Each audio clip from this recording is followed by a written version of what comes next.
Taxstati აღმასრულებელი დირექტორი გოგიტა თოდრაძე შემოგვიერთება პირდაპირ ეთერში. მოგესალმებით ბატონ გოგიტა. მადლობთ გადაცემაში მონაწილეობისთვის. ვიდრე მოსახლეობის საყოველთაო აღწერის საბოლოო შედეგები გამოქვეყნდება 2026 წელს. მოდი წინასწარი მონაცემების მიხედვით შეგვიძლიათ ვიმსჯელოთ, რა სურათი გამოიკვეთა, რა ტენდენციებია და რა შეგვიძლიათ გითხრათ ჯერ ზოგადად რო ვისაუბროთ ამ კვლევაზე. მოგესალმებით, მივესალმებით თქვენს ტელემაყურებელს, დიდი მადლობა ჩართვის შესაძლებლობისთვის. დღეს გამოვაქვეყნეთ მოსახლეობის აღწერის წინასწარი შედეგები, რომლის მიხედვითაც წინა აღწერასთან, ანუ 2014 წელთან შედარებით, მოსახლეობის რიცხოვნობა 5.4%-ით არის გაზრდილი, დაახლოებით 200,000 კაცით და სახეზე გვაქვს 3.914.000-იანი მონაცემი. შეინიშნება ურბანიზაციის საკმაოდ მაღალი მაჩვენებელი, თუ 2014 წელს ქალაქად ცხოვრობდა მოსახლეობის 47%, ახალი აღწერის მიხედვით უკვე აღნიშნული მაჩვენებელი 5%-ული პუნქტით 62%-მდე არის გაზრდილი. თბილისში ცხოვრობს მოსახლეობის 34% და თბილისის მოსახლეობა უკვე 1.330.000 აჭარბებს. ასევე მნიშვნელოვნად არის დაახლოებით 53%-ით არის გაზრდილი მოსახლეობის რიცხოვნობა ქალაქ ბათუმში.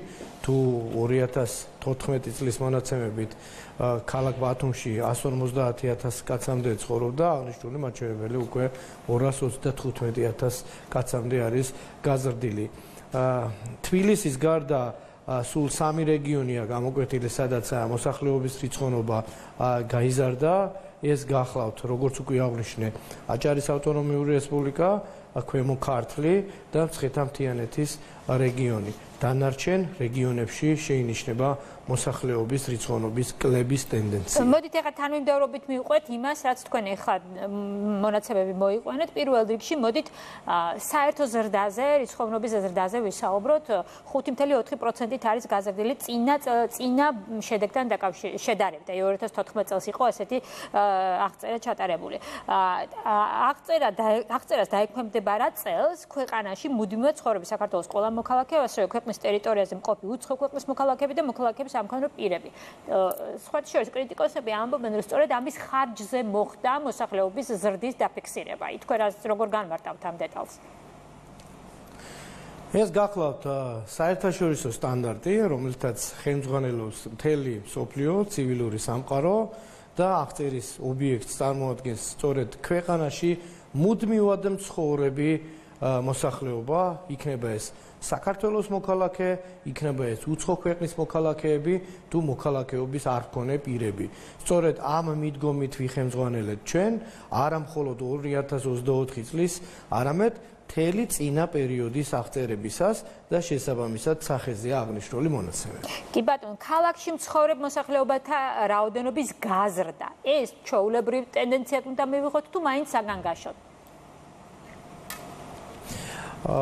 ვერ ვიტყვით, რომ ეს საგანგაშოა, ამასთან დაკავშირებით დარწმუნებული ვარ, ექსპერტები თავიანთ მოსაზრებას გააჟღერებენ, თუმცა სახეზე გვაქვს ურბანიზაციის მაღალი მაჩვენებელი, რაც ბუნებრივი პროცესია, იგრძნობა კიდეც ქალაქ თბილისში, ასევე ბათუმში და შესაბამისად როგორც უკვე გითხარით, დაახლოებით 5%-ული პუნქტით არის გაზრდილი ეს მაჩვენებელი წინა აღწერასთან შედარებით და ეს შეიძლება იყოს სოფლიდან მოსახლეობის, ასე ვთქვათ, გადასვლა მიგრაცია. იგივე შეიძლება ვთქვათ ბათუმზე, როდესაც თქვენ გამოყავით რეგიონების და რაიონების მიხედვით ზრდადობა, ერთ-ერთი თვალსაჩინო იყო ბათუმში გაზრდილი რაოდენობა. დიახ, აი თუ დავაკვირდებით ჩვენ მუნიციპალიტეტების მიხედვით მოსახლეობას, შემცირების ტენდენცია გამოვლინდა მაღალმთიან აჭარაში, ხულოს და შუახევის მუნიციპალიტეტებში განსაკუთრებით და აღნიშნული მოსახლეობის დიდი ნაწილი არის ასე ვთქვათ ჩამოსული ქალაქ ბათუმში და ცხოვრობს აღნიშნულ ქალაქში მუდმივად. თუმცა ეს არ გახლავთ მოსახლეობის ზრდის ერთ-ერთი მიზეზი ბათუმში მაგალითად სხვა მუნიციპალიტეტებიდან ახლო მდებარე ასე ვთქვათ მომიჯნავე რეგიონებიდან არის მოსახლეობის გარკვეული ნაწილი გადასული სადაც ახორციელებს ეკონომიკურ საქმიანობას და გარდა ამისა ზრდის ერთ-ერთი მიზეზი ისიც შეიძლება იყოს რომ უცხო ქვეყნის მოქალაქეები არიან მუდმივ მაცხოვრებლად იქ დაფიქსირებულები ამასთან დაკავშირებით უფრო ვრცელი და დეტალური ინფორმაცია ჩვენ გვექნება ზუსტად ერთ წელში, როდესაც გამოვაქვეყნებთ ინფორმაციას მოქალაქეობის, ეროვნების, აღსარებლობის და სხვადასხვა ეკონომიკური საქმიანობის შესახებ. კი ბატონო, 2026 წელს იქნება საბოლოო ამ აღწერის შედეგები, ეს იყო წინსწრები, რომელზეც ჩვენ ახლა ვისაუბრეთ. ძალიან დიდი მადლობა, საქსტატის აღმასრულებელი დირექტორი გოგიტა თოდრაძე საუბრობდა პირდაპირ ეთერში.